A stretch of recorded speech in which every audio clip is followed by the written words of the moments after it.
반갑습니다. 분열왕국 시대에 남왕국 르호보암은 죽었고 그 뒤를 이어 르호보암의 아들 아비야가 유다의 왕이 됩니다. 그 역시 악한 왕이었지만 하나님은 남왕국 유다를 멸망시키지 않고 대를 이어가게 하십니다.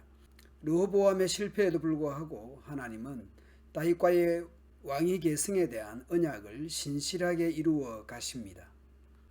북쪽의 여로보암은 계속 통치 중에 있었습니다. 이스라엘의 여로보암 왕 18년에 르호보암의 아들 아비야가 유다 왕이 되어 예루살렘에서 3년을 통치하였습니다. 그리고 그의 어머니는 아비살롬의 손녀 마아가였습니다. 아비야는 자기 아버지 르호보암이 행한 모든 죄를 그대로 행하고 그의 정조부 다윗과 같지 않아서 자기 마음을 여호와께 완전히 바치지 못하였습니다. 이 번역에 대한 다른 번역들을 봅시다. 개역개정이나 새번역은 하나님 여호와 앞에 온전하지 못하였다로 번역합니다. 쉬운 성경은 하나님 여호와께 충성하지 않았다로 번역합니다.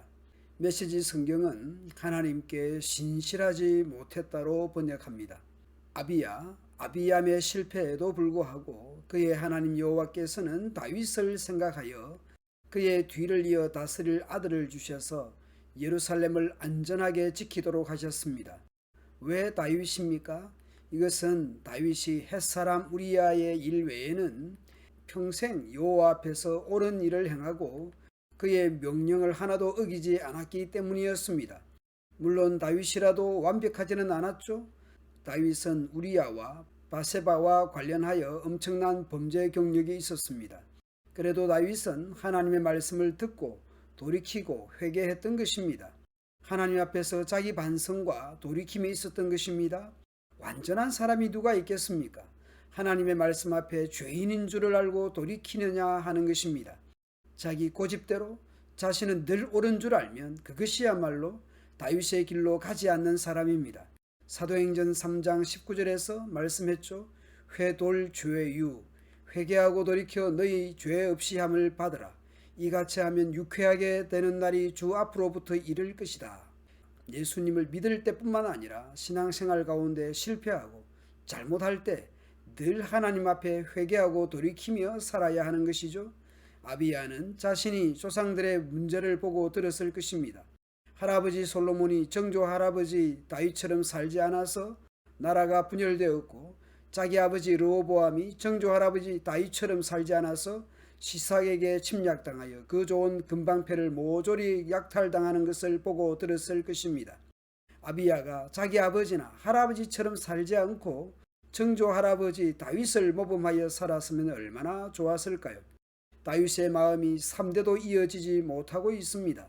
솔로몬도 르호보암도 아비야도 다윗의 길로 가지 않았습니다.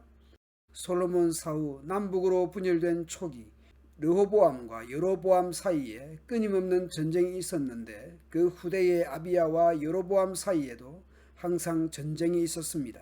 여전히 남북 간의 군사적 대립과 전쟁이 계속되었습니다. 역대하 13장을 보면 남북의 실제 전쟁에 대한 기록이 있습니다. 북쪽의 군사력이 유다 군사력보다 2배나 많았고 작전도 여로보암 쪽이 훨씬 좋았습니다만은 결과적으로 하나님께서 유다 아비야가 이기게 해주신 전쟁이었습니다. 그리하여 일부 북이스라엘의 땅을 유다가 차지하기도 했습니다. 그러나 하나님 앞에서는 다윗처럼 행하지 않았다는 평가입니다.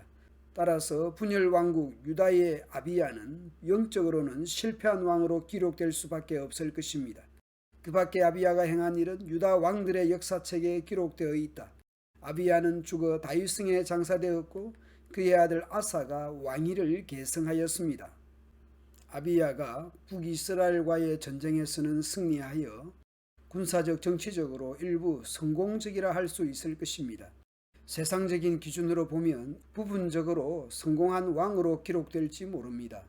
그러나 그것은 여호와께서 자기 이름을 두시려고 이스라엘 모든 지파 가운데서 택하신 성읍 예루살렘이기에 하나님이 기뻐하시는 왕이어야 합니다. 아비야의 정조 할아버지 다윗과 같은 길, 같은 마음으로 통치해야 합니다. 상대를 자신에게 무릎 꿇게 하고 엎드리게 만들었지만 자신은 하나님 앞에 꿇거나 엎드리지 않는다면 실패한 지도자가 될 것입니다. 오늘 가정과 교회의 지도자된 우리는 세상적인 기준이 아닌 하나님의 평가가 어떠할지 생각해야 합니다. 내 생각에 스스로 옳다고 여기는 것이 아닌 하나님의 옳다 하심을 인정받도록 살아야 할 것입니다. 다윗이 행함같이 행하여 하나님이 기뻐하시는 그런 지도자로 살아가야 할 것입니다. 감사합니다.